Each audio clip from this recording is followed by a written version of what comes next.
And you are watching VGL, our 2v2 Season 1, and this is a matchup between DudeFromBrzl and his partner Celo, a dual Zerg team, versus their arch nemesis Kromix and Timba. So a little side story here, Timba and Celo actually a little bit of friends in real life, so this will be a little bit of a friendly a game here. However, DudeFromBrzl, always the strategist, he may try to he may try to definitely put some heat on these guys early. Kromix and Timba not having some good luck so far in this series. We see them really struggling to get a starting point here.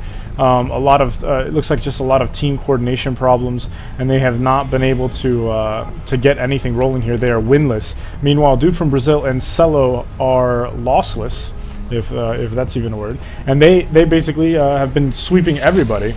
And you know, this will be a very intense game. We see Celo with a drone just kind of hanging out here for a little while. Not really sure why that's sitting there. But let's see Kromix with his typical joking around with Timba.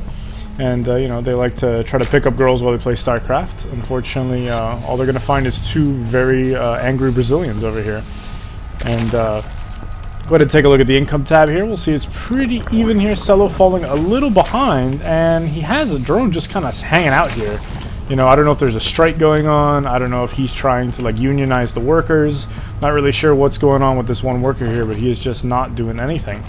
And we see so far we've got a spawning pool down, and we have Kromix scouting a little bit. There goes the second spawning pool for Celo. Looks like Celo is definitely a little behind here, and for some reason just not doing anything about this worker.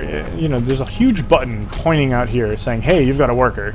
But he doesn't seem to be doing much about it. Meanwhile, Kromix is getting the wrong end of this drone, and unfortunately that will be the end of that scout. So let's go ahead and take a look at the bases here. We see a nice wall coming up here for Kromix and Timba. You know, pretty decent. Scorched Haven, obviously not an easy map to try and wall off on. This is pretty decent here. Definitely still have some gaps here. Looks like we're going to have a little bit of cramped space there with a supply depot and a cybernetics core and a pylon. That's definitely going to be a little congested. But, you know, I guess better safe than sorry. You know, with these double Zergs, you can't take any chances whatsoever. We do finally see some Marines coming out. Queen's down. There goes the dual speed for both Zerg players. See double gas coming down for Kromix. Interesting choice there. Single gas for Timba. And a orbital command on the way. You see another barracks coming down here. Take a look at income. We'll see pretty dead heat across the board with Kromix starting to pull ahead a little bit. Timba typically, you know, not big on the workers. He doesn't really usually have too many workers here. Do also see a Roach Warren coming down. Dual Roach Warrens. Looks like Celo and DudeFromBrzl are basically mirroring each other. And they will try to go for, looks like, a little bit of speed and Roach for Celo. We do see the speed coming down here. Actually, speed for both of them. So maybe Roaches combined with Lings. There's no Baneling Nest yet, so it looks like they're just going to do a straight-up attack. Definitely one basing, though. You don't see any expansions yet. We're nearing the 5-minute mark. That's typically when you see Zerg expanding by then. We take a look at the unit count.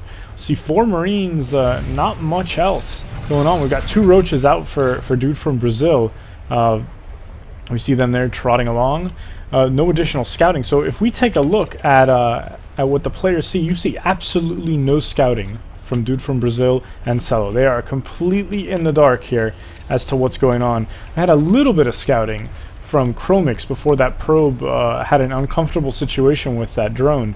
But in the end, not a lot of scouting going on either side. We do see some good Overlord spread here from Celo. Scorched Haven, of course, a prime map for cannon rushing. This corner here is easily used for an upstairs-downstairs cannon rush. You also have Overlord spread out across the way here because it's very easy to blink in stalkers. I mean, we've seen all kinds of harassment on this map.